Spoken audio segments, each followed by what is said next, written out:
Well, reaction is still pouring in after the Ford government released the largest budget in Ontario's history. On Thursday, we heard all about how they'll be balancing the books 3 years earlier than expected. But at what cost? The education sector is speaking out tonight. Teachers' unions and school boards tell us this government is deliberately shortchanging students and teachers and neglecting to invest in Ontario's future. The surplus is happening because they're not spending on education. The president of the Ontario Secondary School Teachers Federation was at Queen's Park as the finance minister tabled a $204 billion budget that she says completely fails to address the needs of the education sector. We caught up with her today. It seems like a deliberate omission to not have education really covered in the budget. It's how we're taking it. A breakdown of the massive budget, the largest chunk of cash, almost 40%, is committed to the health sector. Other programs comes next at 18.6%, and education sits third at 17%. The increase in education funding for this year is $2.3 billion, but the entire increase comes from the federal government for the $10 a day childcare program. We're not really hearing any commitment from the government to invest in education.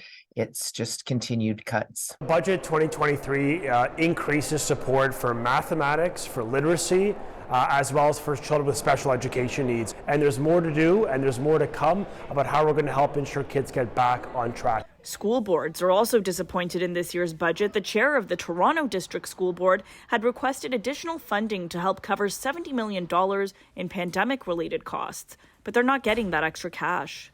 I understand that we need to be looking for efficiencies. I'm just not sure we're always looking for efficiencies in the right places. And the government has also eliminated COVID-19 funding in this year's budget, funding the TDSB had been relying on. For the last 2 years, they've been using the $31.5 million to provide the board with extra staff. This is funding that went to about 485 staff in our system. People like teachers, social workers, child and youth workers, including vice principals, I should add, caretakers, all sorts of people that funding went to. So that's coming to an end. We are still living with the impact of the pandemic. So I think it is very short-sighted. I think that we were certainly not expecting them to do away with all of that.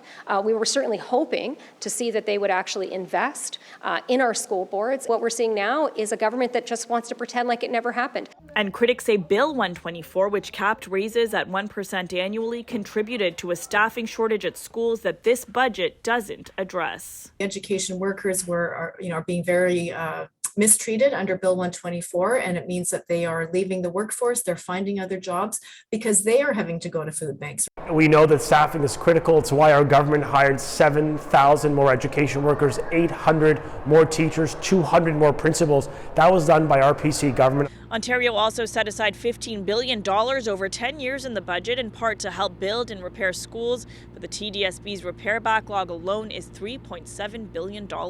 Also worth noting, the Ministry of Education provides the majority of operating funding to Ontario's school boards through the annual Grants for Student Needs that comes out later in April. For City News, I'm Yazdani.